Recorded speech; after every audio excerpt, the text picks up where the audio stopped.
আসসালামু আলাইকুম। আপনারা সবাই কেমন আছেন? আলহামদুলিল্লাহ আমি অনেক ভালো আছি। আজকে বিরিয়ানি রান্না করছি। আমার মেয়ে আমার থেকে বায়না ধরেছে, মাম্মি আমি মুরগি বিরিয়ানি খাবো। আমার হাজব্যান্ডও মুরগি বিরিয়ানি পছন্দ করে। আমি শুধু গরু বিরিয়ানি পছন্দ করি, কিন্তু ওরা দুজনেই মুরগি বিরিয়ানি পছন্দ করে। তাই আমি ওদের দুজনের জন্য সবসময় মুরগি বিরিয়ানিটাই বেশি রান্না করে থাকি। এই তো। আর কথা বলতে বলতে আমার রান্নাটাকে অনেকটা কাছে চলে আসছে। এক এক করে সব দিচ্ছি। আর আমার বাচ্চাটার কথা ভাবছি। আমার বাচ্চাটার ডে বাই ডে কত বড় হয়ে যাচ্ছে। হয়তো আর নেক্সট ইয়ারে আমার বাচ্চাটাকে আমি ইংলিশ মিডিয়ামে ভর্তি করব। সবাই আমার বাচ্চাটার জন্য দোয়া করবেন। আর নেক্সট মান্থ থেকে আমার বাচ্চাটাকে আমি কোচিংয়ে দিব। আমার বাচ্চাটা কত বড় হয়ে যাচ্ছে। ছোট্ট শিশুটা আজ কত বড় হয়েছে।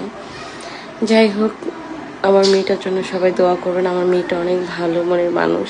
আমি চাই সারা জীবন ও এইভাবেই থাকবে। ওর মন মানসিকতা যাতে ভালো হয় আমার মতো।